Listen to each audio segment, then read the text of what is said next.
Bapa Surgawi, terima kasih hadirat-Mu ada di tempat ini. Saat ini hamba-Mu mendoakan anak-anak, balita, anak remaja kecil adalah milik-Mu, calon-calon masa depan-Mu yang penuh pengharapan.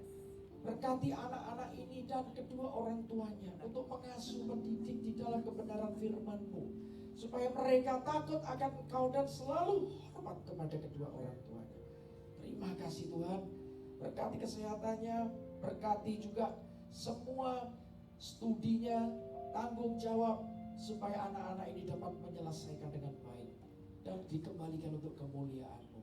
Terima kasih Tuhan, Engkau memberkati anak-anak ini dengan kasih-Mu yang sempurna di dalam nama-Mu Tuhan Yesus. Haleluya, puji Tuhan. Amin. Bapak Surgawi, terima kasih hamba-Mu ada di tempat ini. Ada rencana-Mu yang Kau sampaikan, pesan pada pagi ini Tuhan. Jadi pribadi yang bertanggung jawab. Bapak Gembala telah menyampaikan, hamba-Mu melengkapi dan memberikan lebih kepada aplikasi. Bagaimana menjadi pribadi yang benar dan berkenan di hadapan-Mu Tuhan. Dari awal sampai akhir Engkau Allah yang beracara di tempat ini. Kuasa-Mu lebih dari yang bisa kami pikir dan doakan. Urapi hamba-Mu yang lemah, yang terbatas. Biar setiap perkataan yang keluar dari mulut ini adalah sumber dari kebenaran firman-Mu. Urapi semua yang ada di tempat ini. Buat kami semua peka mendengar pesan-Mu, supaya firman berubah menjadi rema, sehingga dapat kami aplikasikan di dalam kehidupan kami sehari-hari. Terima kasih Tuhan. Kami serahkan dari awal sampai akhir di dalam nama-Mu Tuhan Yesus. In Jesus name. Haleluya, puji Tuhan. Amin. Baik, shalom semuanya. Ibu Gembala dan Pak Gembala sudah memberikan tugas. Saya disuruh menyampaikan firman dengan tema pribadi yang bertanggung jawab. Juga terima kasih semua tim pelayanan WL Singer, paduan suara, oma-oma mau ditunjukkan bahwa usia tidak membatasi untuk kita setia melayani. Amin. Ya, biarlah apa yang disajikan di depan ini bisa memberkati, bisa memotivasi dan menginspirasi ini anak-anak yang muda. Ya, jangan mau kalah sama oma-oma ya. Kesempatan pasti Tuhan berikan, kita harus lebih lagi, lebih bertanggung jawab di hadapan Tuhan. Baik, shalom Bapak Ibu Saudara. Saya hanya sedikit mengulas ya. Tapi saya sudah siapkan PowerPoint-nya ya. Nanti kalau saya minta ditayangkan. Apa yang sudah disampaikan Bapak Gembala sudah sangat tepat dalam mengurai pesan Tuhan yang terambil dari Matius 25 ayat 14 sampai 30. Bicara talenta, bicara kepercayaan. Nah, saya mau bagi dua. Ada dua macam Bapak Ibu, yang namanya pemberian.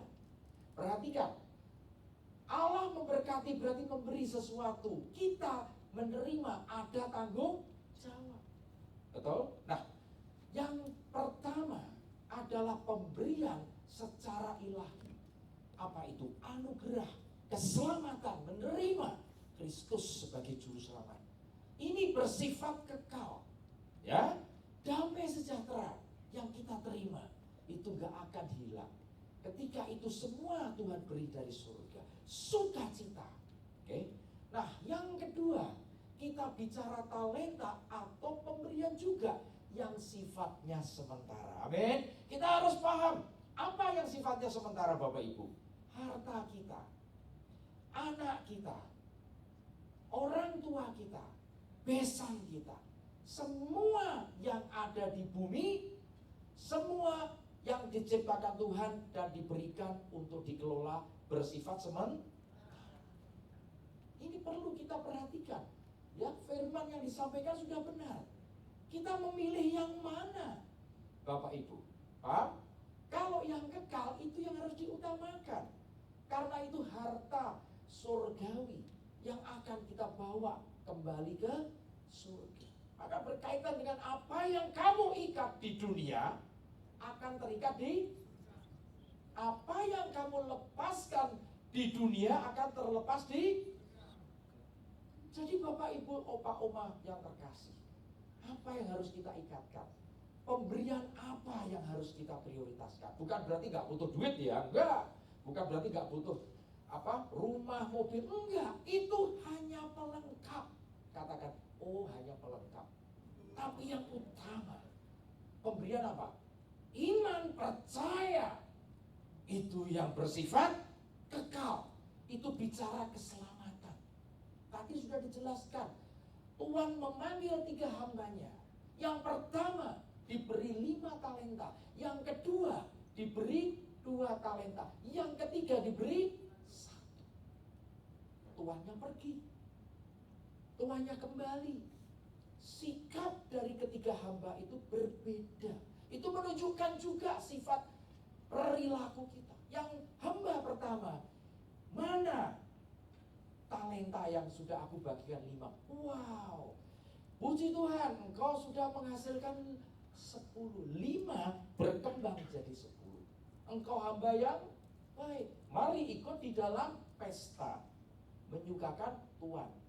Hamba yang kedua, mana 2 talenta sudah berlipat menjadi 4. Engkau juga hamba yang baik. Mari ikut di dalam pesta.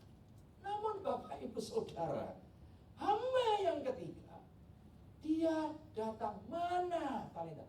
Tuhan, ini Tuhan, talentamu, hartamu masih utuh, saya enggak kemanakan. Lalu Tuhan ngomong apa? Hai hamba yang bodoh, pergi kamu, tidak layak kamu masuk di dalam pesta. Sedih Bapak Ibu Saudara. Ini gambaran kita manusia. Bapak Ibu pilih yang mana? Hamba yang pertama, kedua, atau ketiga? Bahkan Tuhan bilang kalau engkau tidak mempunyai, ya kan, bagianmu akan diambil, diberikan kepada hamba yang bertanggung jawab, yang setia, melakukan kehendak Tuhan dan menyelesaikan pekerjaannya. Amin. Itu yang Tuhan mau. Jadi ada tanggung jawab. Ya, oke. Itu sekilas apa yang sudah disampaikan Bapak Gembala. Saya hanya melengkapi. Ya, semoga apa yang baru saya sampaikan menjadi sesuatu yang mencerahkan. Paham? Jadi ada yang bersifat kekal, ada yang bersifat fisik. Bapak Ibu sudah tahu ya, saya nggak perlu jelasin lagi.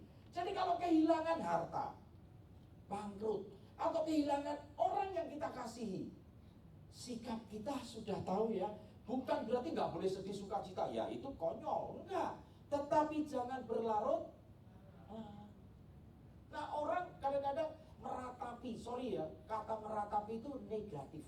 Itu terus menerus sedih, terus menerus bela sungkawa. Mau sampai kapan? Ini pesan.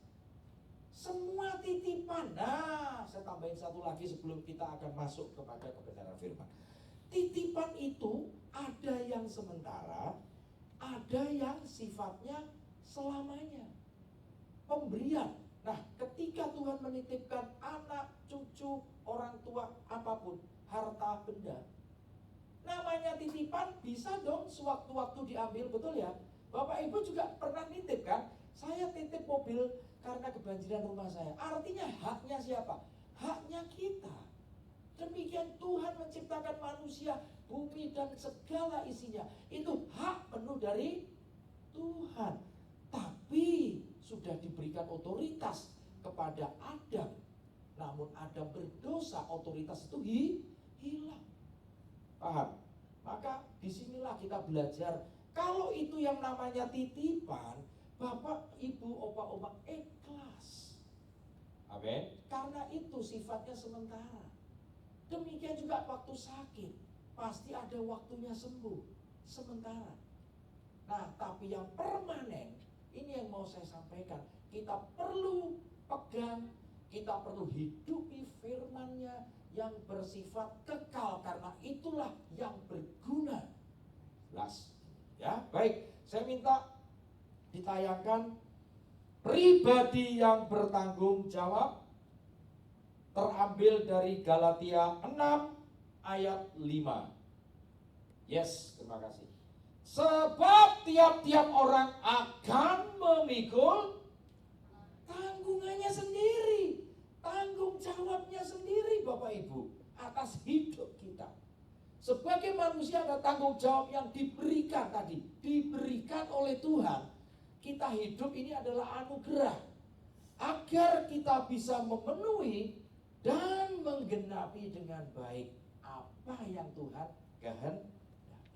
Ya, ini ayat kelasnya. Baik, kita lanjutkan. Nah, jadi yang pertama ada 5 tanggung jawab. Ya, yang pertama kita bertanggung jawab atas diri kita sendiri. Ini dulu. Jangan mikir yang lain sedangkan kita sendiri belum selamat. Kita sendiri babak belur. Ini harus menjadi perenungan. Jangan jadi pahlawan, jangan ingin dapat tanda jasa. Kita sendiri harus beres di sini. Hidup seperti Kristus, itu poin yang pertama yang mau saya ulas. Galatia 2 ayat 20. Namun aku hidup, tetapi bukan aku lagi sendiri. Perhatikan, yang hidup, melainkan Kristus yang hidup di dalam aku. Dan hidupku yang kuhidupi sekarang setelah menerima Kristus dan mengizinkan Kristus memenuhi kita, mengendalikan di dalam daging adalah hidup oleh iman dalam Anak Allah yang telah mengasihi aku dan menyerahkan dirinya untuk aku. Maka kita bisa berkata seperti Paulus, hidupku bukan aku lagi, tetapi Kristus yang hidup di dalam diriku. Ini tanggung jawab yang pertama. Wah, susah ya Pak. Kalau saya jalani seperti Rasul Paulus, gak sanggup. Betul. Maka Tuhan mengizinkan pencobaan-pencobaan, ujian, beban yang sesuai kapasitas porsi kita manusia. Kita mau niru Yesus gak mungkin. Disalib, diludahi kita, udah dimaki orang, udah marah. Nah, kita belajar sesuai dengan kekuatan yang Tuhan beri. Amin. Semua pemberian Tuhan Bapak Ibu, apa yang Tuhan berikan adalah baik adanya. Manusia yang tidak bisa mengelola pemberian itu yang merusak segala-galanya. Termasuk di rumah tangga. Nanti saya ngomong apa fungsi sebagai imam, istri, anak. Ini penting karena keluarga adalah tonggak suatu bangsa. Ya, kalau keluarganya berantakan, ya apalagi gereja. Bagaimana gereja itu bisa bertumbuh? Tuhan titipkan gereja ini. Bagaimana gereja ini bisa bertumbuh dan semua, bukan hanya pelayan, tetapi jemaatnya ikut bertumbuh. Itu yang Tuhan lihat Bapak Ibu. Bertumbuh dalam arti rohani, bertumbuh dengan iman yang terus-menerus, bukan sedikit terus-menerus, harus dibalik. Ya, ini kunci yang pertama. Ayo Bapak Ibu, Opa Oma, kerjakan ini. Keselamatan itu dengan takut dan gentar di Filipi. Betul? Karena ini, biarkan rohku menyala, jangan padamkan, supaya semangat. Nah, seperti Opa Oma ini yang saya ajak ke sini, nanti kapan kita pelayanan di Panti Jompo dan sebagainya, supaya kasih semangat yang usia-usia tua. Dan bikin malu yang muda, masa gua kalah gitu. Loh iya dong. Ya kan, suara mereka dalam, maaf ya, ada yang kursi roda, tapi tidak melihat di kursi rodanya, dia melihat ada Yesusnya. Amin. Maka semua yang melayani tempat ini, surga terbuka Bapak Ibu. Ini sedikit saya berikan satu pencerahan. Kita sedang ditonton penghuni surga. Kenapa? Karena penghuni surga mencari satu jiwa diselamatkan, seluruh penghuni surga bersorak. Satu jiwa berharga Bapak Ibu. Dia lagi cari jiwa-jiwa yang belum kenal Tuhan. Dan ketika terima firman dan menghidupi firman itu, das dia terima Yesus. Surga terbuka, bersorak. Jadi yang WL, penyanyi, semua pemain musik, kalian itu disorot. Bukan cuma yang ada di panggung, yang semua hadirin di sini juga dilihat sungguh-sungguh enggak. Ayo, ini menjadi koreksi. Motivasi kita udah bener nggak? Dari rumah sampai di sini kita masih konsisten nggak? Ini yang Tuhan mau. Niat kita mau beribadah, niat kita mau mendengar pesan Tuhan, niat kita mau pujian dan penyembahan, itu terus-menerus harus Bapak Ibu Mama konsisten. Jangan dirubah. Jangan ada telepon, wah ya udah nanti kita janjian makan di sini. Hilang. Tuhan nggak mau. Tuhan menghendaki sempurna karena Dia mengasihi kita sempurna. Kita kembalikan kasihnya juga dengan sempurna. Nah ini untuk check up rohani kita, ya, hati kita. Baik, yang kedua kita lanjutkan. Tanggung jawab untuk keluarga. Kita sebagai pribadi artinya bukan hanya suami loh, istri juga anak-anak. Pribadi itu bicara manusia. Nah, kalau dia suami, jadilah teladan seorang pemimpin keluarga, merawat, mengasuh, mendidik, mengayomi semua anggota dengan dasar kasih, karena semua diawali dengan kasih. Dasarnya apa? Yohanes 3 ayat 16. Begitu besar kasih Allah kepada dunia ini, kepada semua manusia yang berdosa, maka Dia mengaruniakan anaknya yang tunggal. Dia mengutuskan anak yang tunggal, mengorbankan untuk menebus dosa kita manusia. Maka barang siapa percaya, dia berikan iman itu, tidak akan binasa, namun akan beroleh hidup kekal. Ya. Efesus 5 ayat 25. Hai suami-suami, kasihilah istrimu sebagaimana Kristus telah mengasihi jemaat dan telah menyerahkan baginya. Jadi suami-suami, imam-imam itu wakil Kristus.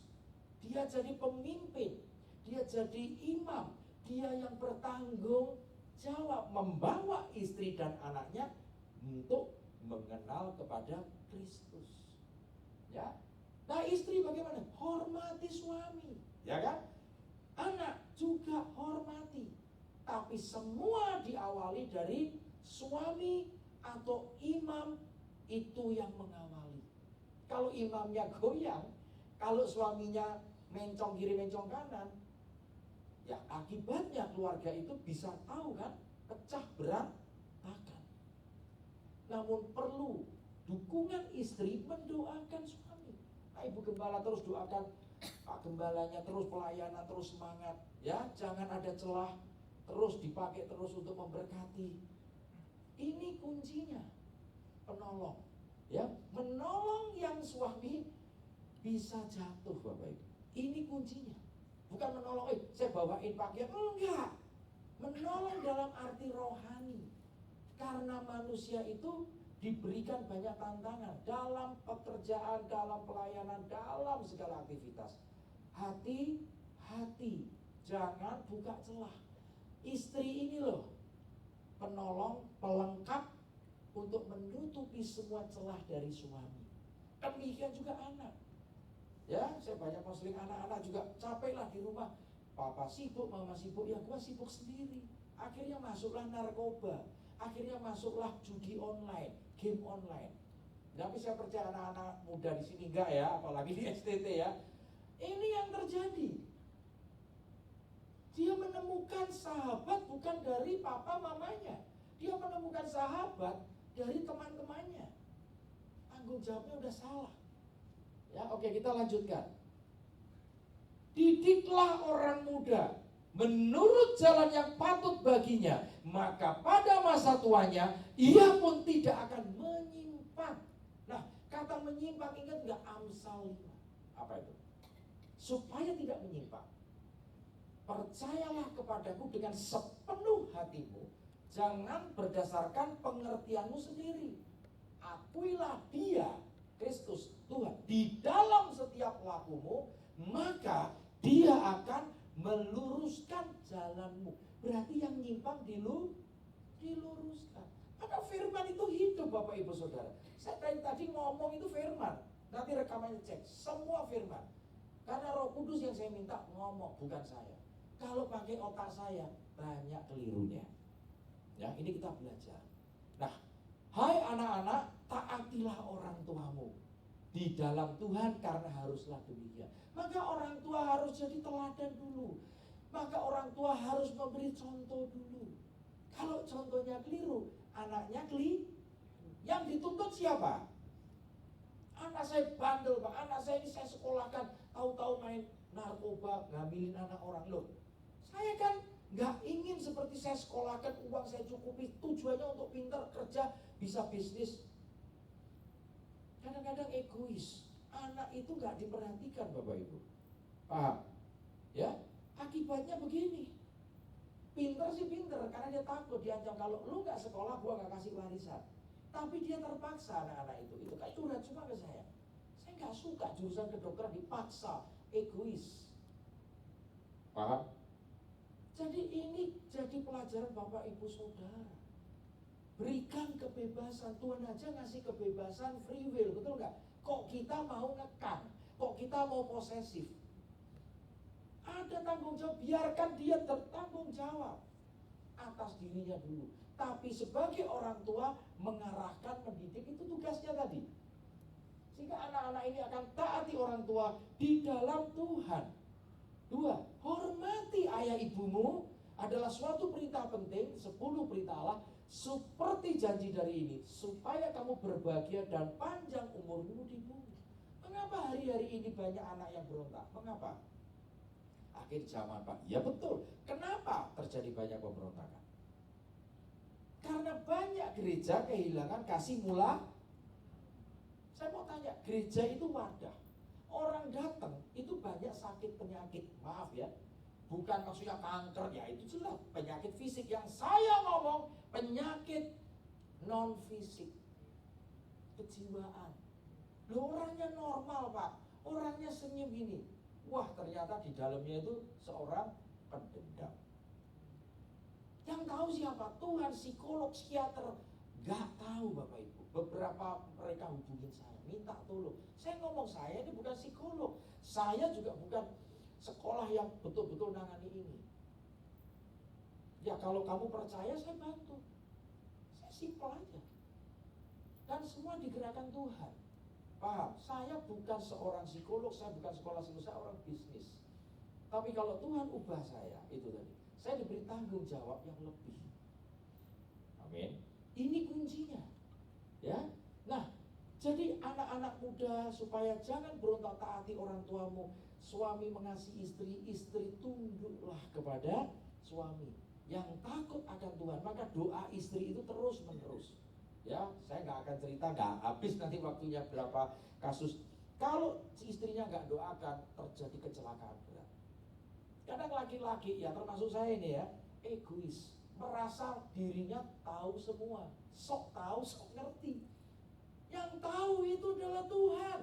Tapi ketika kita ditegur, ya ketika diingatkan, ya termasuk saya juga sering dulu ya diingatkan manusia, hati-hati nih, orang ini bisa nipu. Karena saya merasa nggak menguasai. Kadang-kadang ayo kita perlu dengar-dengaran, kita perlu duduk bersama dengerin. Mana yang suara Tuhan, mana suara setan, mana suara kita sendiri. Kita lebih condong sama suara kita. Nah, ya anak-anak muda, saya udah melayani, saya kepingin dapat pekerjaan, doa terus, betul nggak? Setengah maksa sama Tuhan, belum waktunya nak. Ada proses dan waktu yang Tuhan sudah tetapkan. Allah menetapkan langkah-langkah orang yang hidupnya berkenan. Kita berkenan atau belum? Oh iya. Nah, ayat itu menyadarkan kita supaya kita tidak memaksakan kehendak kita, permohonan kita. Orang kalau doa jebret maunya langsung. Sampai di mana kita mengenal pribadi Tuhan? Kembali, kalau saya tanya itu diem. Lu kenal nggak? Kamu nggak kenal minta-minta. Nggak mungkin dong. Ada orang nggak kenal, cuma Pak tolong saya dibantu 1M. Dikasih nggak? Ya enggak dong. Kamu siapa? Tapi kalau anak kita sendiri ngalami kesulitan harus operasi, jangankan 1M, 2M, 3M, berapapun, itulah Bapak kita kepada anak. Kasihnya sempurna. Jangan cari kasih di manusia. Banyak perempuan-perempuan yang dikhianati, disakiti. Saya selalu kembalikan. Demikian juga anak-anak yang kehilangan peranan dari ayahnya, yang namanya fatherless generasi ini. Apalagi generasi Z. Hobinya sudah utak-atik ini. Dunia hanya di dalam HP. Udah gak punya waktu keluarga, udah gak punya waktu. Nah ini yang bahaya Bapak Ibu. Ya, kita gak boleh takut dengan iblis setan yang gendruwo, kuntilanak itu bagian kecil yang nyamar ini. Yang menyusup lewat teknologi, lewat pemikiran-pemikiran, ajaran-ajaran guru-guru palsu, berbahaya. Nah, bersyukur Bapak Gembala di sini pengajarannya benar, pengajarannya tepat. Ya, tinggal bagaimana kita meresponi tadi seperti 3 hamba. Respon itu yang penting Bapak Ibu. Ya, oke, kita lanjutkan.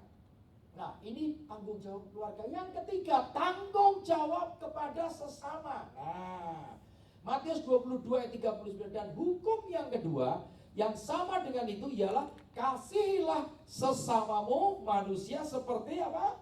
Dirimu sendiri. Kalau kita aja nggak bisa mengasihi diri kita, kita mau minum baygon, udah pusing, hidup ini udah gak tahu seperti apa, menyayat-nyayat, ya kan? Saya tahu mau konyol itu. Kita gak mungkin mengasihi sesama kita. Jadi kuncinya cuma satu, hukum pertama, kasihilah Tuhan Allahmu terlebih dulu. Allah yang mencari kita Bapak Ibu. Allah yang memberi kasihnya kepada kita, sehingga kita mampu mengasihi sesama kita. Itu rumusnya dan itu mutlak. Tanpa kasih Tuhan, kita manusia tidak bisa saling mengasihi. Selesai. Itu kuncinya. Maka kita butuh kasih yang terus. Tiap hari tambahkan apa? Kasih-Mu Tuhan. Caranya ada ayatnya. Baca di ratapan apa itu? Kasih Tuhan tidak pernah berkesudahan, selalu baru setiap pagi. Kok gak dapat kasihnya ya? Cek dulu. Ada yang gak beres. Setiap pagi kita itu perlu kasihnya Tuhan. Untuk aktivitas pagi, siang, sore, betul nggak? Kita bisa konflik dengan orang-orang, kita bisa marah, kita bisa kecewa, kita bisa macam-macam yang menurunkan stamina rohani. Maka sebelum kita beraktivitas, kita berdoa minta hikmat kekuatan Tuhan. Kita perang dulu. Jadi bangun pagi jam 4:30 untuk apa sih? Salah satu tujuannya kita perang. Loh, perang dengan siapa? Yang perang Tuhan. Bagian kita taat apa yang Tuhan mau. Paham? Contoh, kita doa, Tuhan, Engkau tahu hari ini aku akan meeting dengan ini. Aku serahkan ke dalam tangan-Mu. Patahkan, hancurkan semua kuasa-kuasa gelap, roh amarah, roh kebencian, roh kepahit-kecewa dalam nama Yesus. Berarti kalau kita sudah perangi, iblis gak bisa ngacak-ngacak. Betul gak? Tapi kalau kita lupa, kita gak minta, terus kita kena serangan, kita nyalain Tuhan. Betul? Itu gunanya morning prayer di pagi hari. Markus 1 ayat 35 sangat jelas. Yesus mengajarkan pagi-pagi benar, ia bangun, ia pergi menyendiri bicara sendirian, tempat yang sunyi. Ngapain? Berdoa. Setelah mengalami kesendirian, dia mengalami kesenyapan. Kesunyian, yang kedua kesenyapan, yang ketiga baru kita bicara keheningan. Beberapa orang, Pak, ada yang ngomong kalau baca firman doa itu hening diem. Ada yang ngomong kalau doa itu juga diem. Tapi berkata-kata, saya ngomong, ikuti gerakan Roh Kudus. Nah gimana Roh Kudus aja saya gak kenal. Nah repot kan. Kalau kalian gak kenal Roh Kudus, ngikuti iramanya, tanda-tandanya juga pasti gak tahu. Nah inilah pentingnya kenapa kita membangun relasi intim dengan Tuhan, supaya kita peka dengar suaranya dan hubungan kita makin dalam. Jadi kalau kita mengikuti iramanya, mengikuti tandanya, kita dihindarkan dari penyimpangan-penyimpangan tadi. Maka sumber kebenaran firman itu yang utama. Dasar semuanya adalah pondasi firman, tiang penopang keluarga. Kita adalah bukan orang asing lagi, tapi kawan sewarga kerajaan surga. Kita ini semua adalah kawan sewarga. Warga negara mana? Kerajaan surga yang sedang diutus di bumi. Sifatnya sementara. Ini. Ya, oke. Dan hukum yang kedua, berikutnya yang keempat. Jadi ada tanggung jawab tadi ya, pelayanan. Jadi yang pertama tanggung jawab terhadap diri kita sendiri. Setelah itu tanggung jawab keluarga. Setelah itu tanggung jawab kepada sesama kita, tetangga, betul nggak? Maka amanat agung juga diberitahukan, beritakan kabar gembira atau Injil diawali dari Yerusalem, keluarga kita. Setelah itu ke Yudea, gereja-gereja lain, rekan sesama. Setelah itu Samaria, orang yang tidak percaya. Setelah itu ujung pelosok-pelosok, itu tugasnya misionari seperti Bu Lydia, translate bahasa lokal. Semua ambil bagian Bapak Ibu. Jangan berarti yang hamba Tuhan ribuan itu pahalanya besar. Enak aja, enggak. Terus orang yang hanya nginjilin di pelosok, di gunung-gunung itu, suku-suku pedalaman, hanya mungkin 10 orang, 20 orang, pahalanya kurang. Bukan, Tuhan itu adil. Yang dilihat apa yang dinilai? Hati, motivasi, kesungguhan di dalam menjangkau jiwa-jiwa. Nah, ini bicara pelayanan, mengasihi sesama, memberitakan Injil, meresponi panggilan Tuhan. Kadang kita dipanggil tapi nggak respon, kita nggak gerak. Nah, ini menjadi pembelajaran pagi ini, ya. Kadang-kadang ini yang tanggung jawab juga, paham ya? Kemudian Matius 28 ayat 19 sampai 20. Karena itu pergilah, jadikan semua bangsa muridku, dan baptislah mereka di dalam nama Bapa dan Anak dan Roh Kudus, dan ajarlah mereka melakukan segala sesuatu yang telah kuperintahkan kepadamu, dan ketahuilah aku menyertai kamu senantiasa sampai akhir zaman. Bicara amanat aku. Yang kita sampaikan adalah pesan Tuhan. Yang kita sampaikan adalah berita kebenaran, suara Tuhan, bukan suara nurani kita, bukan. Itu yang kita bagikan seperti yang Tuhan kehendaki. Amin ya. Nah, yang kelima, yang terakhir. Oh, sebentar, ada ayat lagi. Karena kita, perhatikan, buatan Allah diciptakan dalam Kristus Yesus untuk melakukan apa? Pekerjaan baik yang sudah disiapkan Allah sebelumnya. Ia mau supaya kita hidup di dalam. Nah, bicara tanggung jawab, ini Bapak Ibu, ayat ini jelas. Kita dibuat oleh Tuhan, diciptakan di dalam, dilahirbarukan untuk melakukan pekerjaan baik. Kenapa harus dilahirbarukan? Kenapa harus dicipta ulang?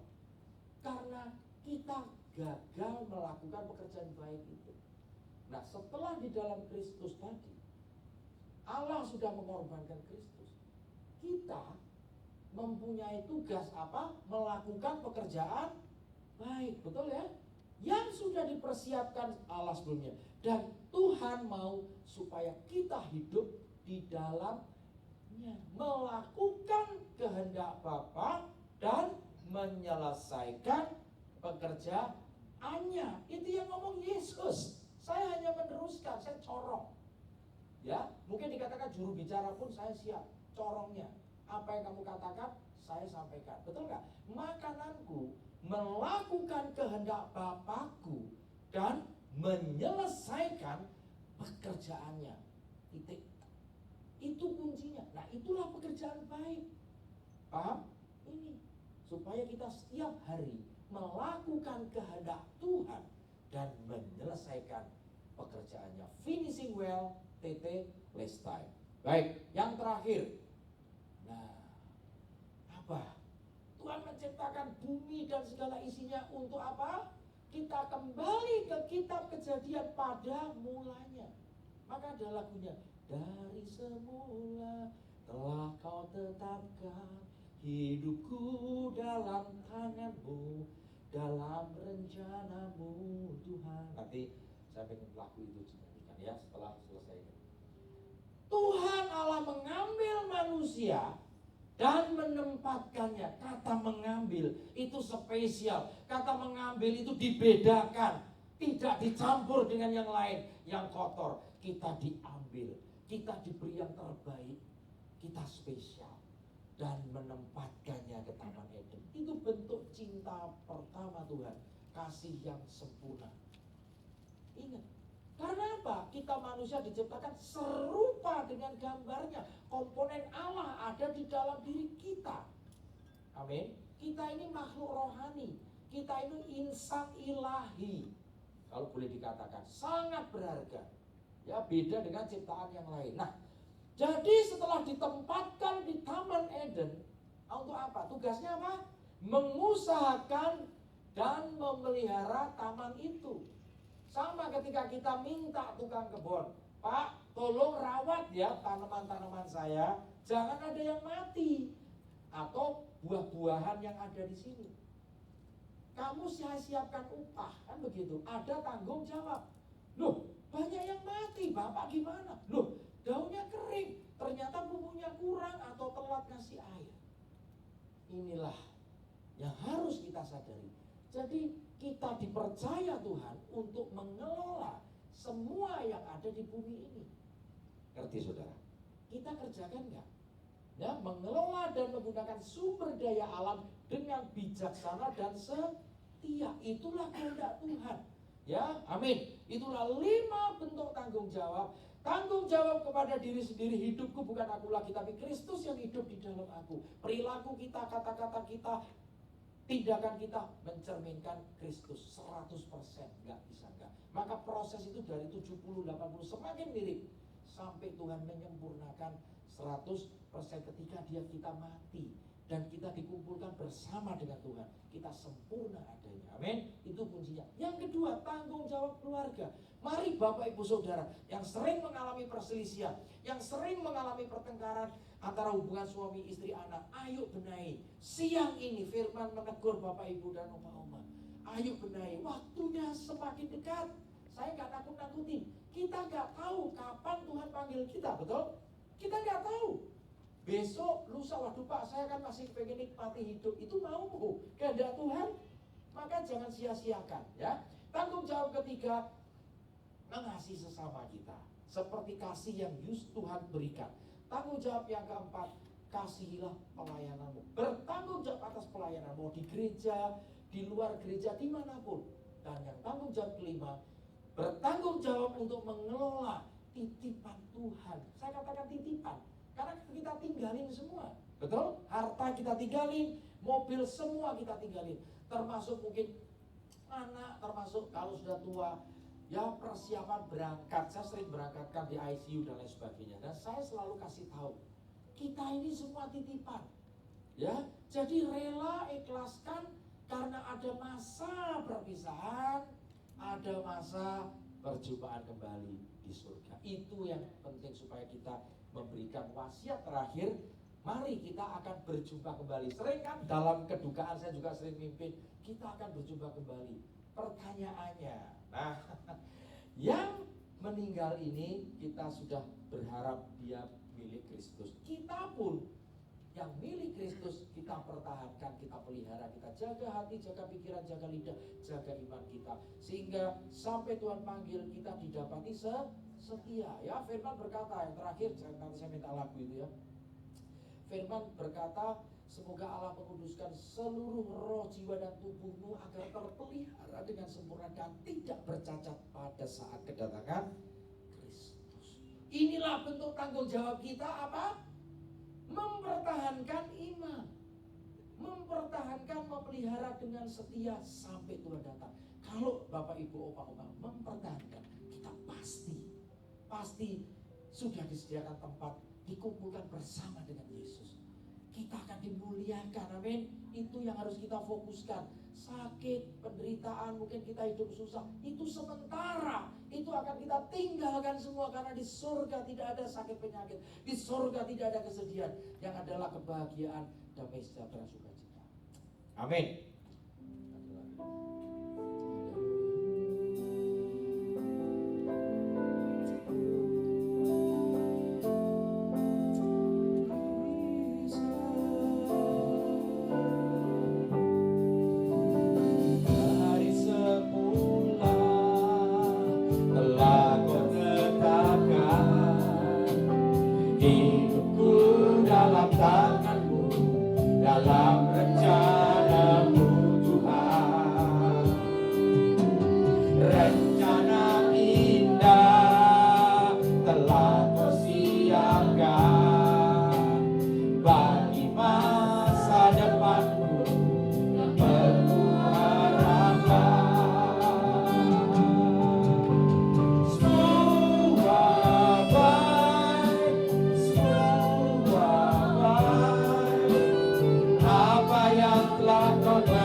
jadikan hidupku berarti,